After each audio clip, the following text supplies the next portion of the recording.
Aux États-Unis, un officier de la garde nationale est abattu pendant son sommeil. À première vue, son décès semble accidentel, mais l'enquête montre tout autre chose. Pendant ce temps, dans une autre région, une mariée pleure au chevet de son époux gravement malade. Lorsqu'il décède, il apparaît que l'homme a été empoisonné.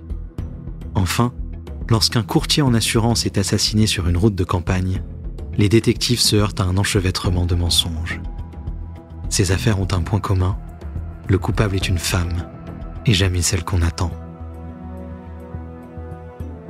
Vous écoutez Meurtrières, ces femmes qui tuent, première partie.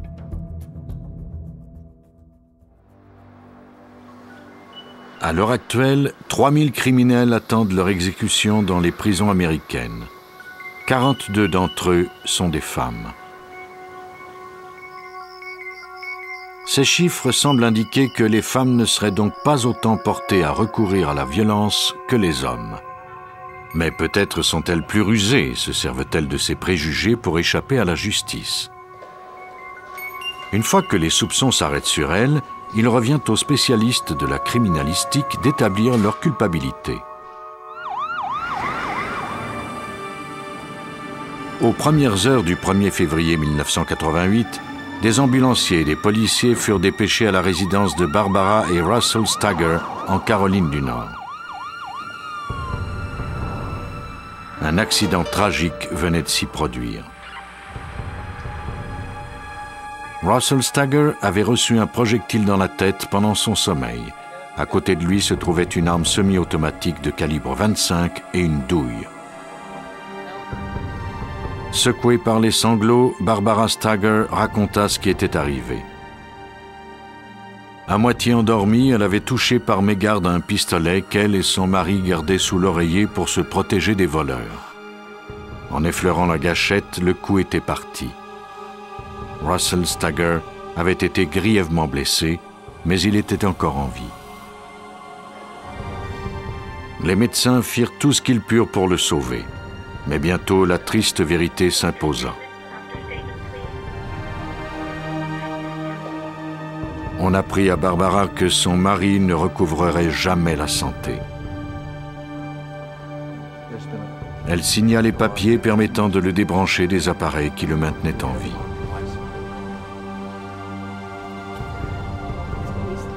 Russell Stagger mourut l'après-midi même sans avoir repris connaissance. Toute la petite ville où il vivait fut plongée dans une profonde tristesse. Stagger était l'entraîneur très respecté de l'équipe de baseball de l'école secondaire de Durham.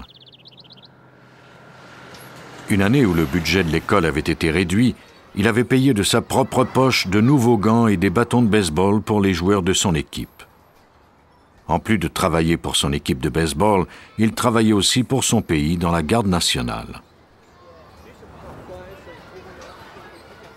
Les policiers allaient classer l'affaire et attribuer son décès à un accident lorsque sa première épouse, Lynn Snow, contacta la police. Elle était restée en bons termes avec Russell et ce dernier lui avait confié que sa relation avec sa femme Barbara était très difficile. Il craignait même pour sa vie. Elle supplia la police de ne pas sauter trop vite aux conclusions. Selon cette dernière, Barbara avait des goûts de luxe. Elle achetait quantité de vêtements et bijoux. Russell n'avait jamais compris où elle trouvait tout l'argent qu'elle dépensait. Les enquêteurs interrogèrent d'autres connaissances de la victime.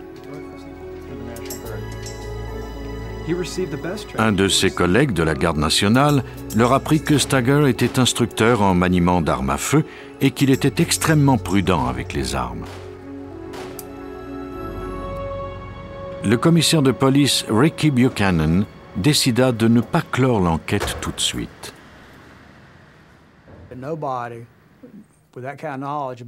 Il était impossible que quelqu'un qui possédait de telles connaissances en armes à feu ait placé une arme sous son oreiller, et encore moins qu'il en ait retiré le cran de sûreté. C'était impossible. Pourtant, c'est ce qu'avait déclaré sa femme Barbara.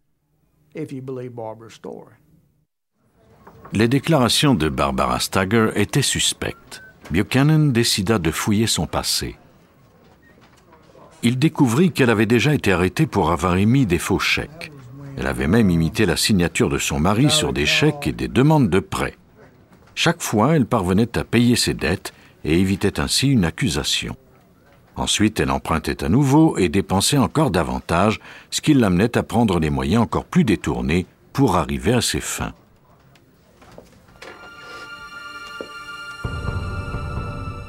Elle avait écrit un livre intitulé « Mort prématurée ». C'était l'histoire d'un homme qui se tuait accidentellement. Bien que ce fût un roman, l'histoire était basée sur le décès du premier mari de Barbara, Larry Ford. Ce dernier était mort des suites d'un accident de tir. 1 an plus tard, Barbara épousait Russell Stagger. Par le biais de ce roman, elle avait trouvé le moyen de tirer profit de cette tragédie. Elle l'a envoyé chez l'éditeur Doubleday, si je me souviens bien. Ils l'ont avisé par lettre qu'ils refusaient de publier le manuscrit. Elle a alors découpé l'entête, l'a recollée sur une feuille de papier vierge et a tapé une nouvelle lettre où on lui annonçait que son manuscrit était accepté et qu'elle allait recevoir une avance de 25 000 $.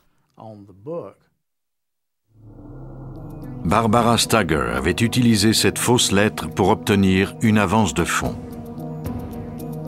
Mais certains de ses amis avaient appelé l'éditeur pour connaître la date de parution du livre et appris que le manuscrit avait été rejeté.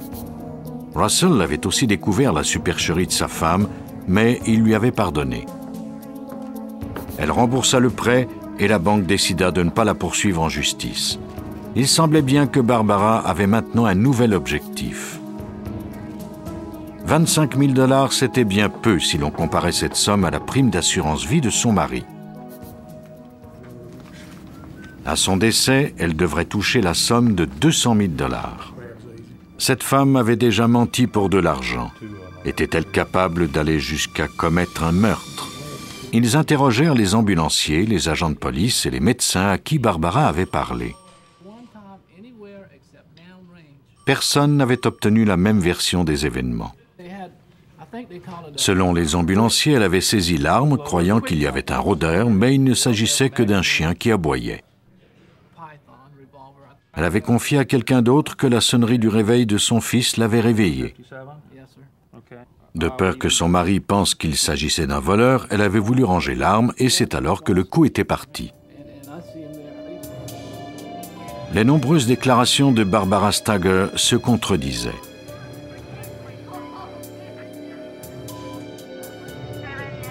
La police décida de lui tendre un piège. Afin de faire arrêter Barbara Stagger, les détectives mirent au point un plan astucieux. Ils lui demandèrent de procéder à une reconstitution des événements. Elle se plia à leur requête sans hésitation. Ils lui demandèrent ensuite de l'enregistrer sur bande vidéo. Elle accepta à nouveau. Cette fois-ci, Barbara déclara qu'elle avait sorti l'arme alors qu'elle était à moitié endormie.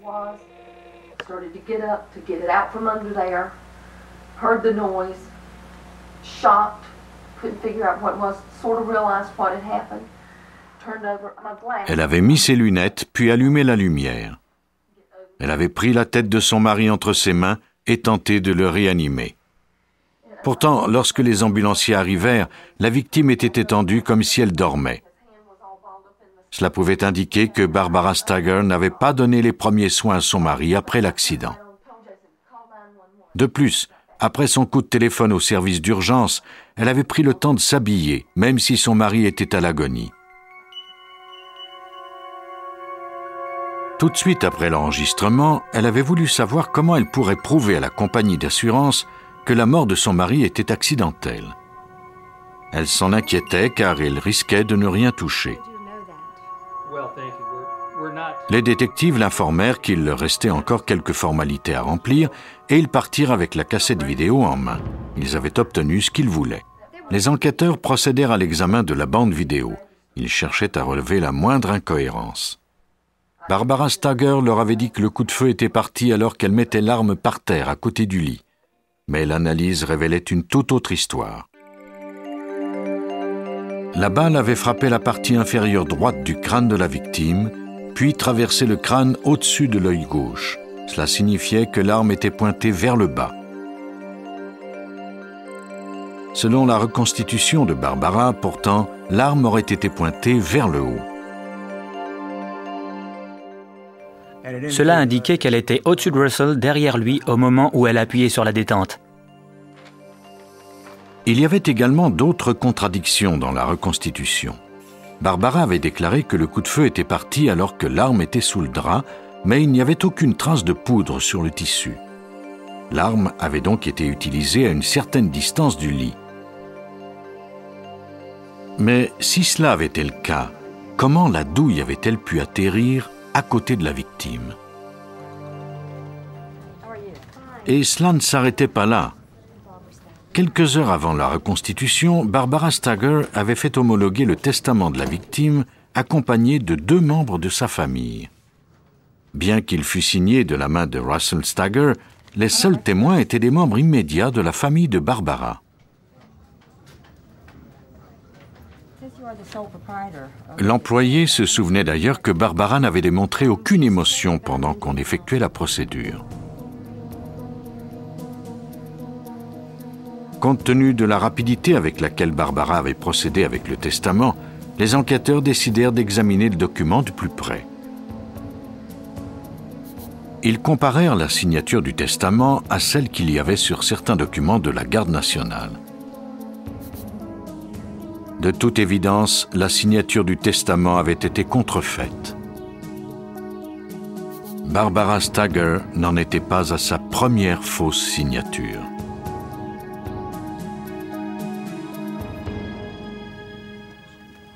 Le mobile du crime était sans doute le testament et la prime d'assurance. Mais les policiers avaient besoin d'une preuve tangible pour démontrer que Barbara avait bien tué son mari. Les experts portèrent leur attention sur la douille découverte près du corps de la victime. L'arme fut envoyée à Raleigh, au laboratoire judiciaire de Caroline du Nord. Les analystes y examinent plus de 30 000 pièces à conviction par année pour le compte d'agences fédérales, militaires ou locales.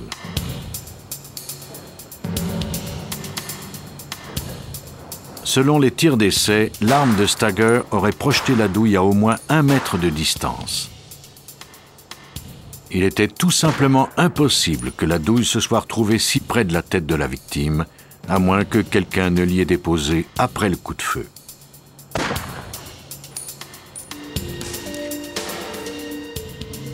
La police apprit alors qu'au moment de l'enquête sur le décès du premier mari de Barbara, les mêmes questions avaient été soulevées.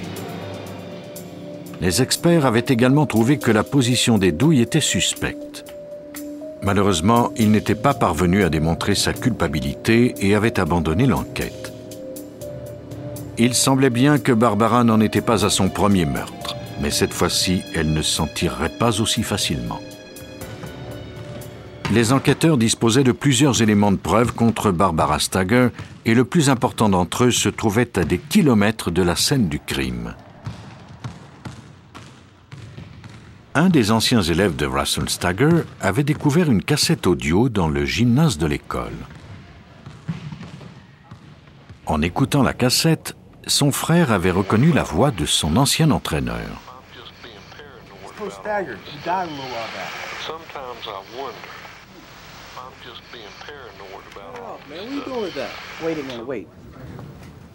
Les 2 adolescents décidèrent d'aller la porter à la police. Sur cette cassette, Russell Stager parlait de ses inquiétudes au sujet des dépenses compulsives de sa femme, de la mort suspecte de son premier mari et de sa peur grandissante d'être le prochain sur la liste. Cette cassette, ajoutée au rapport d'analyse du laboratoire judiciaire, suffirait à présenter la cause devant les tribunaux.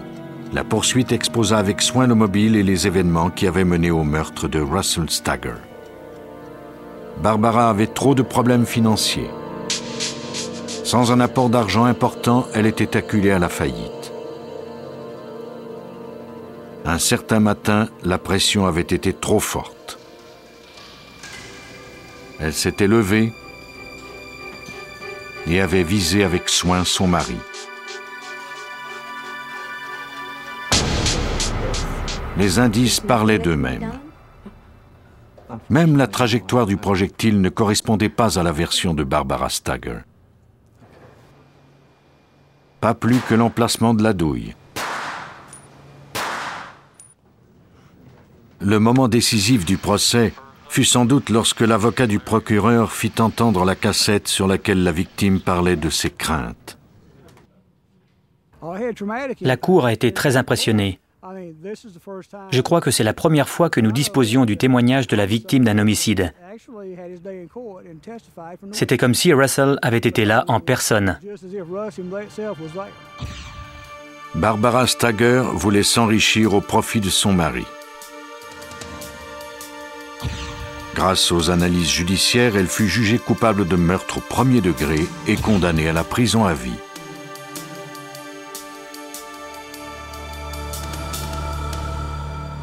L'utilisation d'une arme à feu laisse toujours des traces.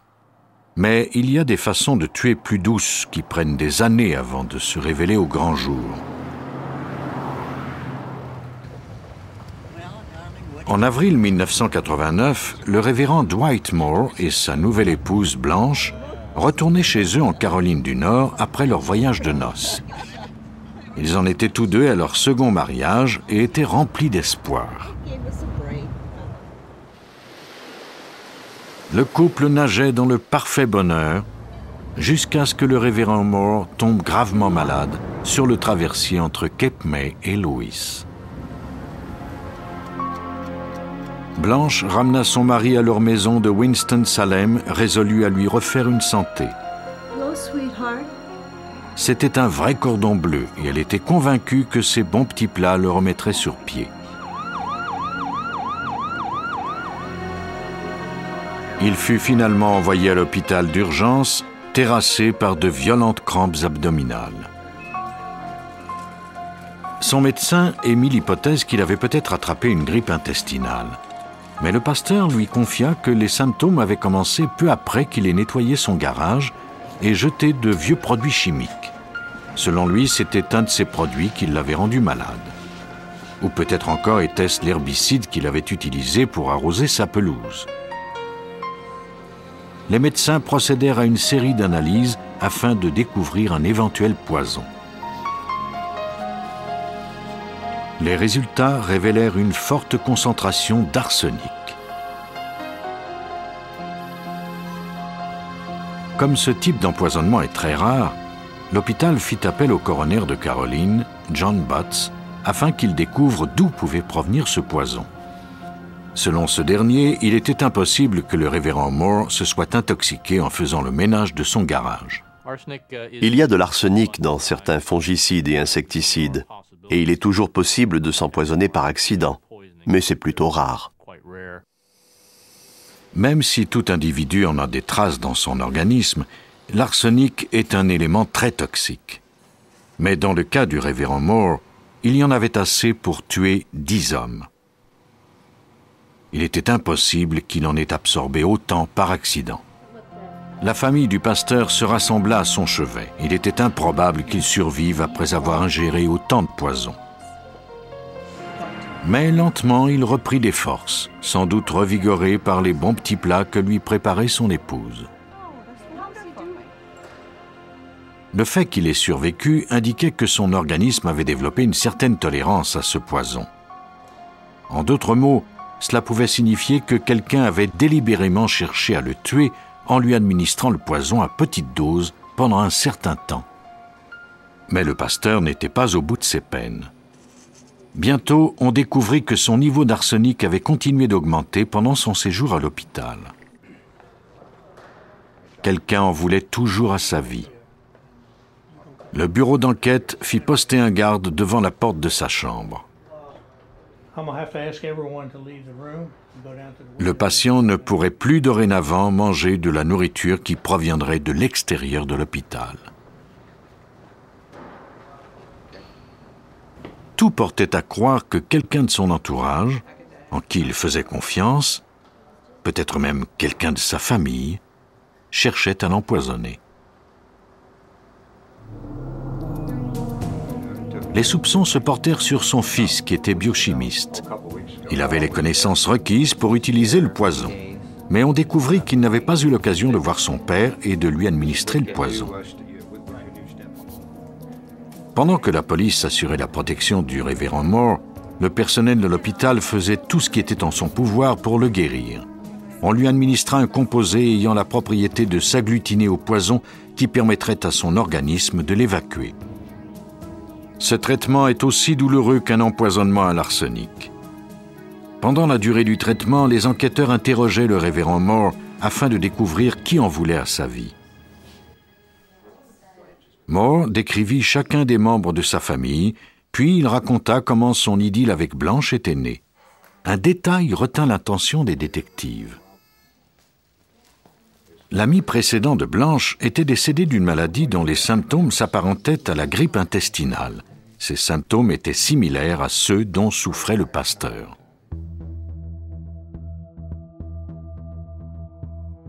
Vous venez d'écouter Police Scientifique. Si vous avez aimé ce podcast, vous pouvez vous abonner sur votre plateforme de podcast préférée et suivre Initial Studio sur les réseaux sociaux. Cet épisode a été écrit par Steve Zorn et Robert Whitehall et il a été réalisé par Bertrand Morin. Police Scientifique est un podcast coproduit par Initial Studio et New Dominion Pictures, adapté de la série documentaire audiovisuelle New Detectives, produite par New Dominion Pictures. Production exécutive du podcast, Initial Studio. Production éditoriale, Sarah Koskiewicz et Astrid Verdun, assistée de Sidonie Cotier. Montage, Johanna Lalonde, avec la voix de Benjamin Septemours.